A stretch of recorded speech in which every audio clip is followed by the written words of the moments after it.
కాంగ్రెస్ రుణమాఫీ ప్రకటన చేసింది.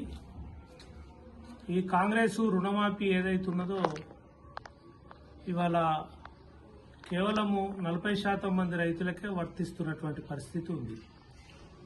60% మంది రైతులకు టెక్నికల్ ప్రాబ్లమ్స్ పేరు మీద బ్యాంక్ అధికారులు ఇబ్బంది పెట్టడం వల్ల, సరైనటువంటి డేట్లు ఇవ్వకపోవటం వల్ల అనేక మంది రైతాంగము ఇవాళ బ్యాంకుల చుట్టూ తిరుగుతున్నటువంటి పరిస్థితి ఉంది.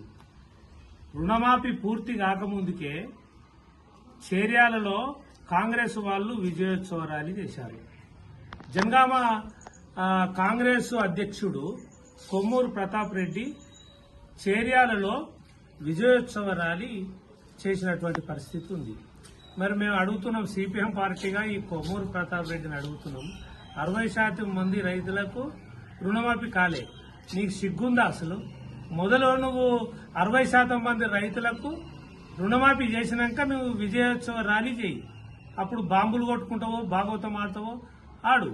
కానీ ఏది లేక ముందుకే అంటే ఇల్లాలక ముందుకే పెళ్లి జరిగినట్లుగా ఈ కొమ్మూరు ప్రతాప్ రెడ్డికి ఓపిక లేదు, ఏం పట్టించుకోడు.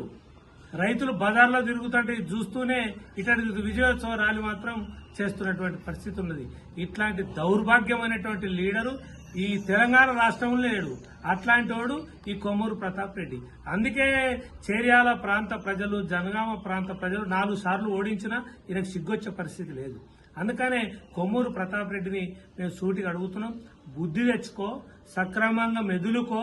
ఈ 60% మంది రైతులకు ఇవాళ రుణమాఫీ చేయడానికి నువ్వు ప్రయత్నం చేయమని చెప్పేసి సూచన చేస్తున్నాం. అది లేకపోతే నీ విజయోత్సవ ర్యాలీ ఉంది కదా, నీ విజయోత్సవ ర్యాలీ ఏదైతున్నదో అది సరైనది కాదు. ఏదైతే ఈ రుణమాఫీ కానటువంటి రైతులు ఉన్నారో వాళ్ళందరినీ కూడా సమీకరిస్తాం, వాళ్ళతోటి నిరసన ప్రదర్శన పెడతాం, అప్పుడన్నా నీకు బుద్ధి వస్తుంది. అందుకనే ప్రతాప్ రెడ్డికి ఈ సందర్భంగా విజ్ఞప్తి చేస్తున్నాం, ఇట్లాంటి తప్పుడు రాజకీయాలు మానుకోవాలని చెప్పేసి ఈ సందర్భంగా సిపిఎం పార్టీకి విజ్ఞప్తి చేస్తున్నాం.